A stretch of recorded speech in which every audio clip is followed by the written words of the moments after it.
皆さんこんにちは、山本和子です。今日はアメリカ独立宣言と幸福追求権について解説していきたいと思います。アメリカ独立宣言は1776年7月6日に採択され、イギリスからの独立を果たしました。当時、アメリカはイギリスの植民地で、アメリカはイギリスに高い税金が課せられていました。もうこれ以上イギリスの支配には従えないと、アメリカ側は独立を宣言しました。アメリカ合衆国の独立とともに、自由、平等などの基本的人権、人民の革命権などが掲げられました。アメリカ独立宣言の主な内容は、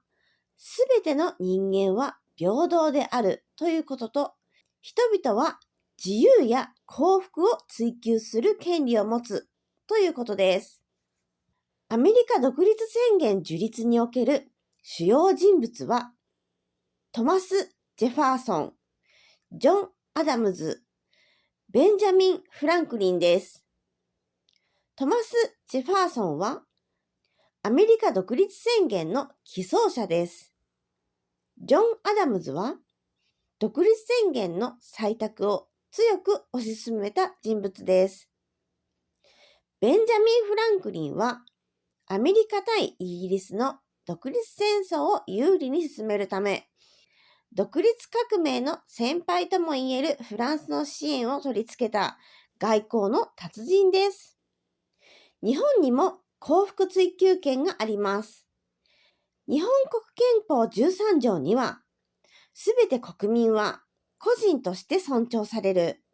生命、自由及び幸福追求に対する国民の権利については、公共の福祉に反しない限り、立法その他の国政の上で最大の尊重を必要とすると規定されています。この憲法13条のうちの生命、自由及び幸福追求という文言がアメリカ独立宣言に由来しているとされています。ヨーロッパにおける財産の意味について、あなたは財産という言葉に対しどのようなイメージがありますか？お金、預金額、株式などの金融商品、地主の土地などが挙げられるかと思います。17世紀後半イギリスの哲学者にジョン・ロックがいます。学校では社会契約論を記した人として習いますね。そのジョン・ロックの当時理論の文中に財産という言葉が出てきます。彼は人の生命、自由、財産は大事ですと説いたわけですが、